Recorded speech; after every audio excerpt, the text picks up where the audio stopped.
Hey guys, Palsteron here, and today let's talk about one of the most hype and potentially powerful totem buffs that have been implemented in PoE 1 in recent history. Now you guys might or might not know that I sometimes dabble in totem builds here or there, especially when League Start comes, and I am constantly looking for reasons to go back into it, and well, here I found one.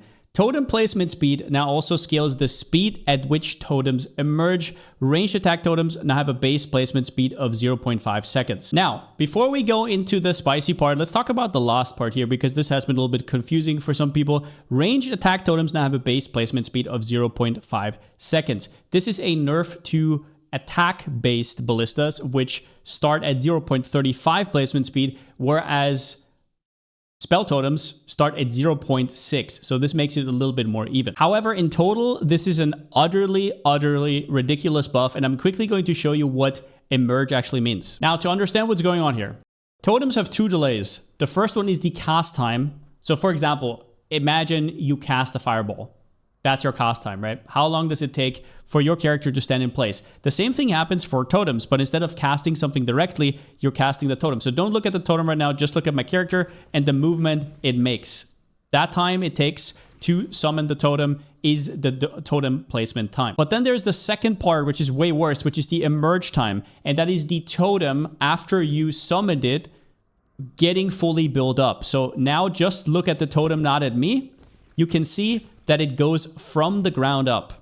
And while it goes from the ground up, it cannot cast. So it needs to first go from the ground up and then it starts its attack animation or attack or cast animation. Totem in the background right now did some testing on this, and I'll link his video down below in the description. It's definitely worth a watch.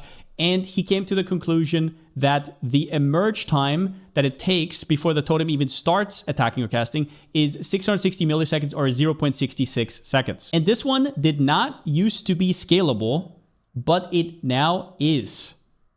And that is a big deal. And in this video, I'll just go over all the reasons why. A lot of people think this just means, oh, it summons 2 times faster now, because if you look at the math, and I'm not going to go into the math too much because we don't know exactly if it will scale the way we think it will scale. We hope so, but we don't exactly know.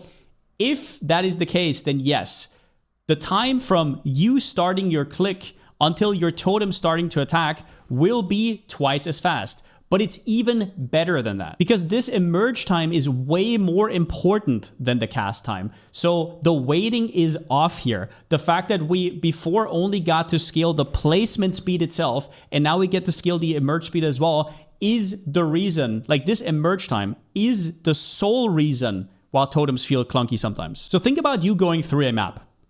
What is going to feel clunky? Is it the right click that you do, or is it the delay of the totem itself? It's obviously delay of the totem. You right clicking is normal. If you would be a self-cast build, you would also be right clicking. So, okay, cool. That you can scale with totem placement speed. But the fact that the delay gets lower will completely change how totems work and how they feel. And while we don't have this scaling right now in the game, so I cannot show you the differences between the emerge time and not emerge time in terms of clear, I can talk about the pros and cons on totems, and then we can see how this would be impacted by the change. Now, first the pros, and this is why I like totems on League Starts. No aiming, very cozy. I don't like to kill my wrist. As much coziness as possible, exactly my thing. It's a safe League Start for boss completions. So that means you can be very safe. If there's new bosses where you don't exactly know the mechanics of, you can plop down your totems and be like somewhere in the background and just kind of see the boss melt. And 3, it has good damage uptime. A lot of people who have played totem builds before will know that 5 million totem damage is not the same as 5 million self-cast damage. It just isn't, because you can plop down your totems and run around while boss mechanics are fully going on, and they will still deal damage while you're dodging. And if you're self-casting, you cannot cast while you're dodging. But going into the downsides, those are huge for endgame. At some point, you will get faster and faster and faster, and this delay damage will just kill the build's vibe, so to speak, and you want to have something more snappy. And you can often feel this by loot dropping behind you, which, especially ever since the gold changes, the fact that mobs often die behind you is a big downside. You're not going to collect the gold, and sometimes you have to backtrack for loot. They also can die, so once the content has become so hard that they one-shot totems immediately,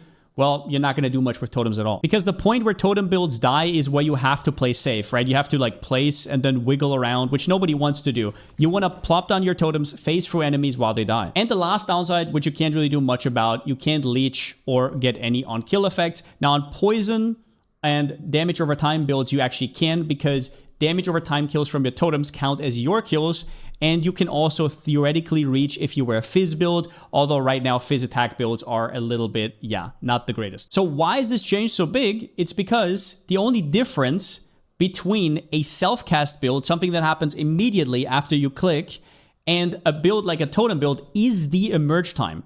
And that used to be not scalable. It doesn't matter how much cast speed you have. It doesn't matter how much placement speed you have. That was always a hard cap, and that's that's like 2/3 of a second. And that is an insane amount of time to add. And now you can actually scale it. So for example, 0.66 seconds. If you had 100% placement speed, it will go down to 0.33. If you have 200, it will go down to, what is that, 0.16.5, and so on. So the more totem placement speed you scale, the closer a totem becomes to being self-cast or being a brand or whatever.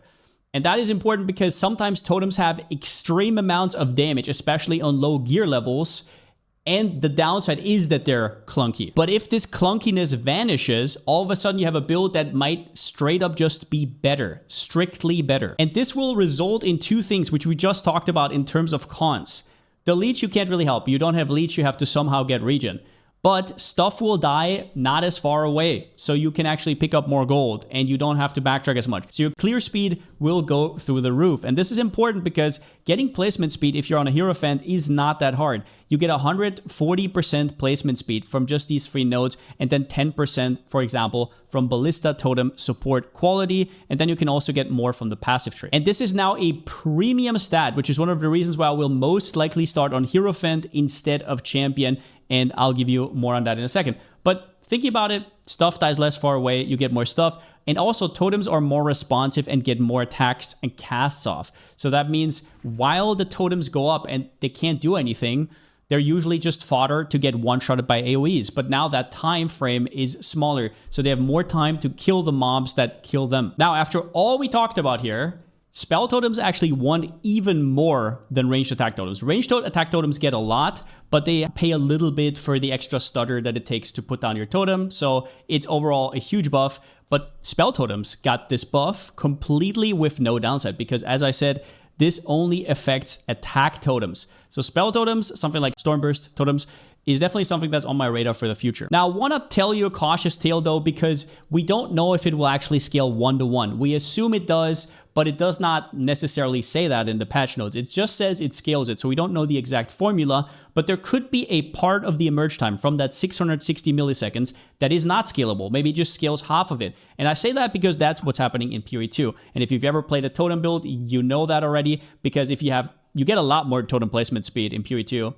And if you have 300% placement speed, it does not feel like 300%. So while I'm cautiously optimistic, I just want to know how this will feel. And I know that the champion version of Kinetic Fusillade, which I was going to go for first and which I'm testing out right now, is super solid, and I will most likely make a full build guide about that as well, because a lot of people have been requesting it. But the Hierophant will be most likely what I will personally league start because of the access for placement speed. And the best case scenario is that this stat is just absolutely broken now. And as you know, I basically never play a second build Ballista or Totem because I want a blaster, but this might be enough, especially if you scale a ton of placement speed with medium cluster and so on, to make a Ballista and Totem build into a map blaster. But on that, we'll have to see. With that being said though, hope you guys enjoyed the video. More videos to come, and since I still don't have a slogan, see you next time.